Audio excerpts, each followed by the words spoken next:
Yo, it's me, SharkPuppet. Today I'm gonna make my first reaction video. Yeah, I'm very skittish now. It's gonna be scary videos. I'm not really good. I'm just a little puppet. Yeah, so let's get into it. Is that right, Bob? Bring me my drink.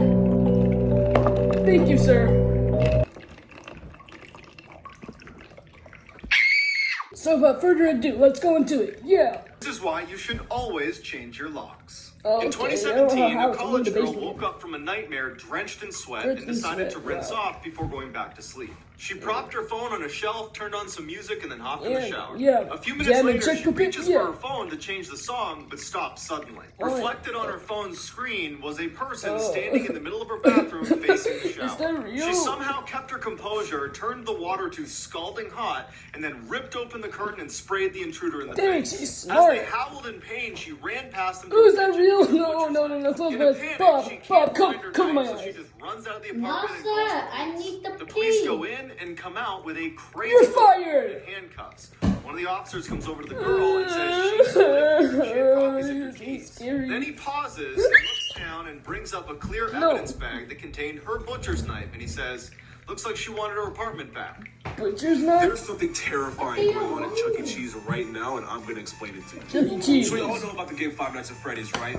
It's a game based around a restaurant that's pretty much like a Chuck E. Cheese, where the animatronics come to life and wreak havoc. Yeah, I've heard that poster in that. But what if I told you this was possibly happening in real life right now? What? Just 2 days ago, 5 children have gone missing inside of a Chuck E. Cheese, and the parents reported a weird smell from the inside of the building. And then, just like Five Nights at Freddy's, someone that worked the late night shift actually got killed after hours. Whoa. Now, these are all pretty weird, but here's the kicker right here. Check out this. Okay, tell me.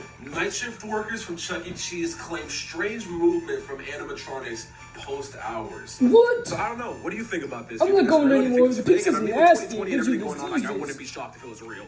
Blood-curdling facts that you wish you never knew. Yeah, you're right. When creating the Pirates of the Caribbean ride at Disneyland, they couldn't create skeletons that looked realistic enough, so they used real human skeletons. Yeah, Since then, not that they've removed scary. all but one.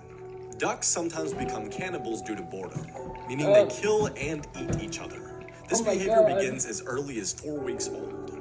Crocodiles are capable of galloping, similar to a horse. No, Luckily, I don't want alligators that. cannot. And while we're at it, tarantulas can swim. It's extremely common after you die that there will be extreme gas buildup and you will burp after death. And sometimes dead bodies can even sit up on their own. What Also, is if a that? pregnant woman dies, the gas buildup in her body can actually forcefully push a baby out. In other words, a post-mortem baby bazooka. Hearing is the last bodily function to go after one dies. So it's very possible that the last thing you ever hear is the paramedic calling off your CPR. This is why you should never stay in sketchy motels. Yeah, In I'll never go there. 2005, a young woman on a solo road trip across the country decided to stop for the night. The first place she sees is the Mountaintop Motel. It looked pretty cheap, but she was tired, so she said good enough. The check-in guy eyed her up and down very uncomfortably and then asked her if she was traveling alone. She ignores the question, pays for her room, and then walks away with the key. When she gets inside her room and sees there are literally cockroaches in her bed, she says, "Nope," get out where you can.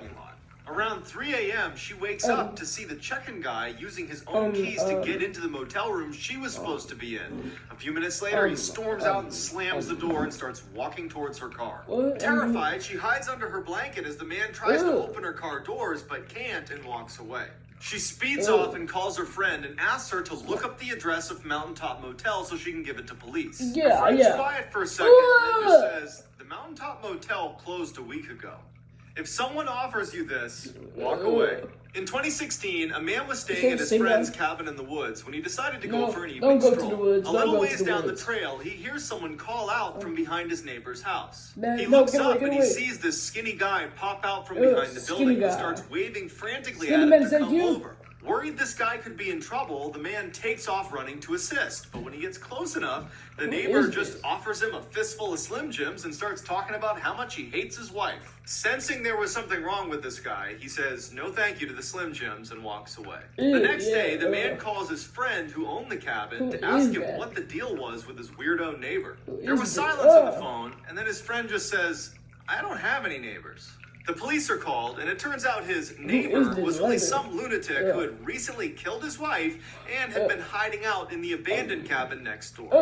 This is why you always say yes to tandoori chicken. In 2012, a high school tutor and her student stayed up so late one night studying that by the time they were done, the buses had stopped running. Without another way home, the student asked if he could stay the night at her place. Reluctantly, she agreed. When they got back to the apartment, she fell asleep on her bed and he fell asleep on a blanket next to her bed on the ground. A few hours later, she wakes up to the boy standing awkwardly in the middle of the room with a very strange look on his face. She asks him, "What's wrong?" He looks at her and says, "I'm really hungry. Let's go get some tandoori chicken." Confused, she says, "It's 2 a.m. Just get a snack in the cupboard." And he grabs her by the arm and he says, "No, we are getting tandoori chicken right now." And he yanks her from the bed. Feeling totally caught off guard by this whole situation, she goes into the hall with the boy, and as soon as the door shuts behind them, she can tell that he is terrified. He looks at her and just says, "I'm not actually hungry. When I woke up, there was someone under your bed." This is why you should always trust your gut. In the early 1970s, a college student decided to hitchhike his way home after class. A car pulls up, a man offers him a ride, and he climbs in. As soon as the car started moving, the student felt totally uneasy, like something was wrong, but he couldn't quite place it. Without saying anything, he waited till the next time they slowed down, and he flung the door open and ran away. 2 years later, he's flicking through TV channels when he comes across this special interview with a death row inmate. And it's just the audio recording, so he hears the interviewer ask the inmate, "Why did you remove all the door handles inside of your car?" The man just goes, "Well, the first time I tried to kill someone, I picked up a college hitchhiker who got smart at some point and jumped out of my car. So, lesson learned, remove all the door handles." When they showed this picture, the student knew immediately that he was supposed to be the first victim of John Wayne Gacy, aka the killer clown, who had killed over 30 men and boys in his clown room and stuffed them into his basement. Oh my God. This is why you should always trust your gut.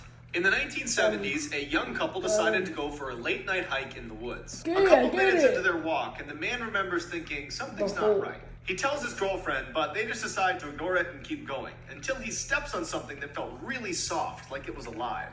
Before he has a chance to see what he stepped on, they hear all this rustling in the bushes next to them, and they bolt. Years later, that couple turns on the TV, and a death row inmate who's about to be executed is being interviewed. And they ask him, "Was there ever a time that you were almost caught red-handed?" He responded, "Yes, one time. I was in the woods, and a couple walked through, and the man actually stepped on the body of a girl I had just killed. It's like the same thing. I was hiding in the bushes just a few feet away. They didn't same see me." thing. That couple had run into one of the worst serial killers of all time, Ted Bundy. So supposedly, this is what the fallen angel Lucifer Please don't looks scare me. Please don't scare me. And this is what the moon looked like on March 31st, 2020. Bad sign. I don't know about any of you guys, but this is scary, especially with everything going on in the world right now. Pretty cool. Pretty cool. Let this be a reminder that there really are monsters out there. In 2007, a woman living right near a prison in California got home late one night and went right to bed. Around midnight, she woke up to footsteps on her first floor, assumed it was her roommate, so she goes downstairs to say hi. She yells out to her roommate, who doesn't say anything, and then in walks this giant man who she doesn't recognize. She runs upstairs, jumps in her closet into the crawl space and hides. As she's helplessly tucked away in this little crawl space, trying not to make any sound, all she hears is this giant man sprinting around her house, running into walls, flipping furniture, and screaming in frustration because he can't find her. Finally, after several hours, she slowly opens the crawl space back up, crawls out, and gets her phone off the nightstand and calls police. As she's telling the police her story, she describes the person who had broken in, and they stop her and say, "Ma'am, go back in the crawl space and stay there. We'll be there as soon as we can." It turned out a 6'11" convicted murderer had escaped the prison. Join the NBA, my guy. Join the NBA, man.